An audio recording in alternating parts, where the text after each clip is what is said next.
Hello electrical दोस्त, Harshida electricity में आप सभी का फिर से एक बार स्वागत है। मैं हूं आपका दोस्त पंकज कुमार। दोस्तों, आप इलेक्ट्रिकल फील्ड से जुड़े हो तो आप ब्रेकर के बारे में तो जानते ही होंगे, जो सर्किट को ब्रेक या मेक करने का काम करता है, जिसमें से हमारे घरों में यूज होने वाले वन वे स्विच से लेके MCB, MCCB, MPCB, ELCB, RCCB, ECB, VCB, RCBO, SF6CB जैसे डिफरेंट टाइप के ब्रेकर होते हैं, जिसका फंक्शन लोड के आधार पर अलग अलग रहता है, जिसमें से एक है आरसीसीबी। तो दोस्तों, आज की इस वीडियो में हम ओनली आरसीसीबी के बारे में ही जानेंगे और बाकी ब्रेकर के ऊपर हम अलग अलग वीडियो बनाते रहेंगे। आरसीसीबी का इंटरव्यू बेस पर पूछे जाने वाले प्रश्न, जैसे कि आरसीसीबी कैसे काम करता है, उसका इंटरनली फंक्शन क्या है, आरसीसीबी का फुल फॉर्म क्या है, कौन से सिद्धांत पे काम करता है, आरसीसीबी आखिर क्यों लगाया जाता है, तो चलिए वीडियो को स्टार्ट कर लेते हैं। सबसे पहले हम आरसीसीबी के बेसिक्स के बारे में जानते हैं, जिसमें शुरुआत करते हैं आरसीसीबी के फुल फॉर्म से। आरसीसीबी का फुल फॉर्म है residual current circuit breaker. India के अलावा अदर कंट्रीज में आरसीसीबी को आरसीडी यानी कि रेसिडुअल करंट डिवाइस भी कहा जाता है। आरसीसीबी को फिजिकली देखा जाए तो आरसीसीबी 2 पोल और 4 पोल में ही होती है। उसके ऊपर 2 तरह का रेटिंग लिखा रहता है, जिसमें से ये हमारे पास 25 एम्पियर और 30 मिली एम्पियर की आरसीसीबी है। तो ये 25 एम्पियर आरसीसीबी का रेटेड करंट वैल्यू है और 30 milli ampere leakage tripping value है।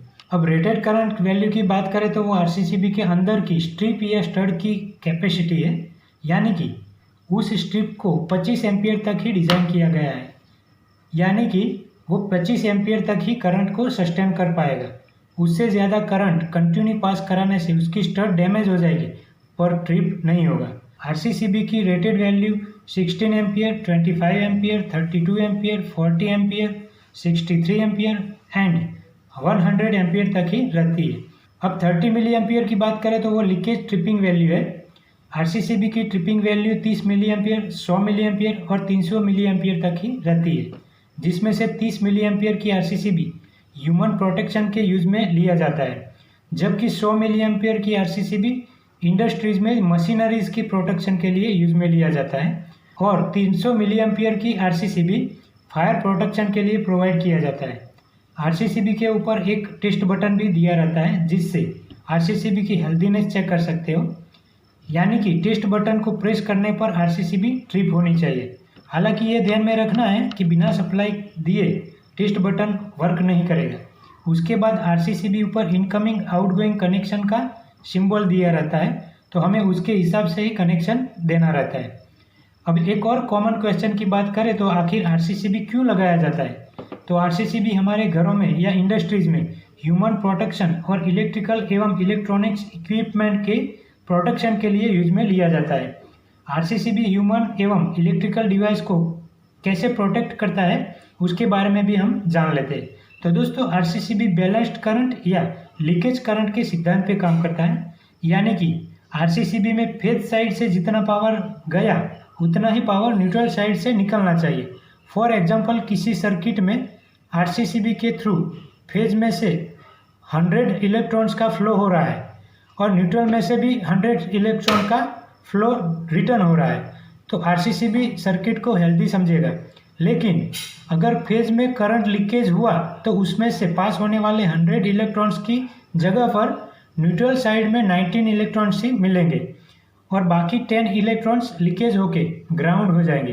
तो उस सिचुएशन में आरसीसीबी समझ जाएगा कि मेरा पावर कहीं तो चोरी हो रहा है।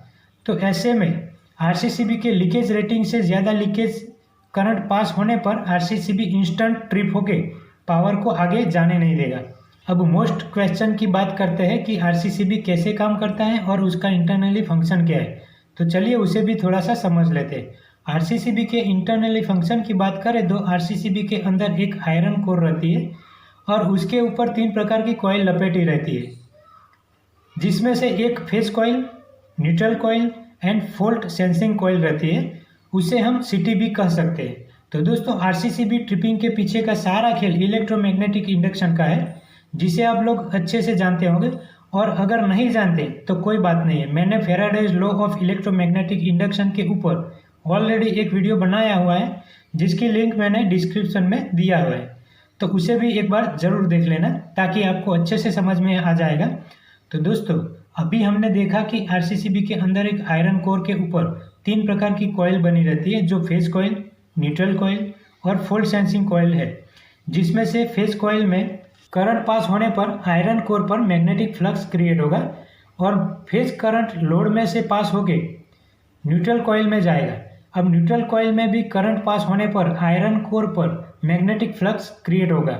अब नॉर्मल कंडीशन में फेज करंट और न्यूट्रल करंट से उत्पन्न हुआ मैग्नेटिक फ्लक्स इक्वल होगा और एक दूसरे को अपोज करेगा, क्योंकि फेज वायर से करंट इन होता है और न्यूट्रल वायर से करंट आउट होता है, यानी कि इन दोनों की प्रवाह की दिशा एक दूसरे के विरोध में होगा, जिससे उत्पन्न हुआ मैग्नेटिक फ्लक्स एक दूसरे के ऑपोजिट रहेगा और दोनों फ्लक्स के ऑपोजिट रहने से एक दूसरे को कैंसल आउट करेंगे, जिसकी वजह से आयरन कोर में किसी भी प्रकार का ईएमएफ उत्पन्न नहीं होगा और ईएमएफ उत्पन्न न होने से फोल्ड सेंसिंग कॉइल को सप्लाई नहीं मिलेगा और हमारी सर्किट हेल्दी ही रहेगी।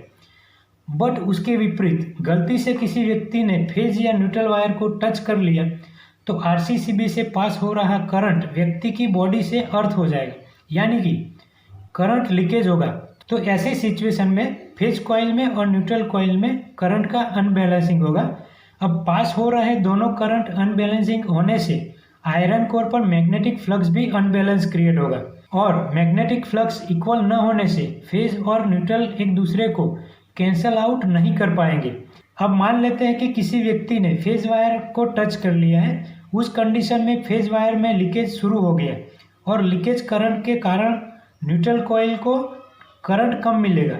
अब करंट कम मिलने से मैग्नेटिक फ्लक्स भी कम क्रिएट होगा, क्योंकि जिसमें ज़्यादा करंट फ्लो होगा उसमें उतना ज़्यादा मैग्नेटिक फ्लक्स क्रिएट होगा।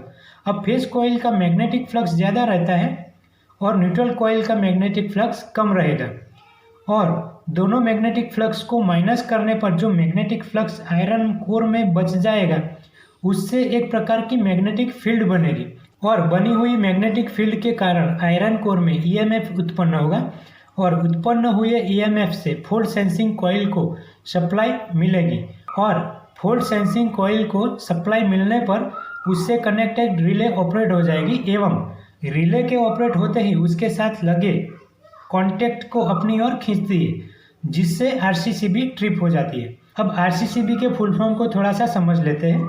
आरसीसीबी यानी कि रेसिडुअल करंट सर्किट ब्रेकर, उसके नाम से ही उसका वर्किंग समझ में आ जाता है। जैसे कि रेसिडुअल का मतलब होता है अवशिष्ट, यानी कि जो बचा कुचा है।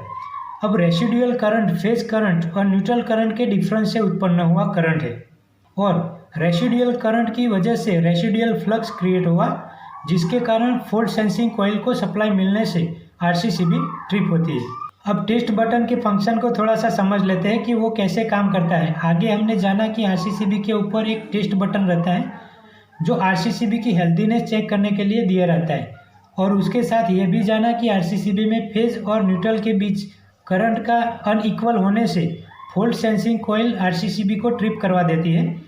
उसी को ध्यान में रखते हुए टेस्ट बटन का वर्किंग तैयार किया हुआ है, जिसमें टेस्ट बटन का एक टर्मिनल फेज टर्मिनल में और दूसरा टर्मिनल रजिस्टर में से पसार करके सीधा न्यूट्रल कॉइल में दिया रहता है, जिसके चलते फेज बाईपास होने से दोनों में करंट अनइक्वल क्रिएट होता है और करंट अनइक्वल होने से आरसीसीबी ट्रिप हो जाती है। आरसीसीबी को दो तरीके से टेस्ट कर सकते हैं, जिसमें से एक है टेस्ट लैंप की मदद से। जो टेस्ट आरसीसीबी में चल रहे लाइव सप्लाई के ऊपर टेस्ट लैंप का एक वायर आरसीसीबी के इनकमिंग फेज में और दूसरा आउटगोइंग न्यूट्रल में सटाने से आरसीसीबी ट्रिप होगी। अब दूसरा तरीका है ऑफलाइन का, यानी कि आरसीसीबी को बिना सप्लाई दिए टेस्ट कर सकते हैं, जिसमें से एक छोटा सा ड्राई सेल लेना है और ड्राई सेल के दोनों टर्मिनल से वायर कनेक्ट करके आरसीसीबी के कोई एक साइड के इनकमिंग और आउटगोइंग टर्मिनल को सटाने से आरसीसीबी ट्रिप हो जाएगी। एक बात हमेशा ध्यान रखना कि किसी भी डिवाइस से हमें प्रोटेक्शन चाहिए तो उसके आउटगोइंग सप्लाई में प्रॉब्लम होने पर ही वो डिवाइस हमें प्रोटेक्ट करेगा, यानी कि प्रोटेक्शन देगा। बाकी इनकमिंग सप्लाई में प्रॉब्लम होने पर डिवाइस प्रोटेक्ट नहीं करेगा। ठीक वैसा ही आरसीसीबी का भी फंक्शन है। आरसीसीबी के आउटगोइंग सप्लाई में करंट लीकेज होने पर ही ट्रिप होगी, बाकी इनकमिंग सप्लाई में लीकेज होने पर ट्रिप नहीं होगी। तो दोस्तों आरसीसीबी के ऊपर प्रैक्टिकली एक और वीडियो बनाएंगे जिसमें आरसीसीबी के कनेक्शन के बारे में, आरसीसीबी कैसे ट्रिप करता है और किन किन कारणों में ट्रिप करता है, एवं आरसीसीबी को ऑफलाइन एंड ऑनलाइन ट्रिपिंग करके दिखाऊंगा। तो जुड़े रहिए हमारी चैनल से। और हाँ, अगर वीडियो पसंद आई हो तो वीडियो को लाइक करें, चैनल को सब्सक्राइब करें और बेल आइकन पर क्लिक करें ताकि हमारी अगले वीडियो की नोटिफिकेशन आपको मिलती रहे। और हाँ, दोस्तों के साथ शेयर करना ना भूलें। आज की इस वीडियो में इतना ही, मिलते हैं अगली वीडियो में, तब तक के लिए जय हिंद।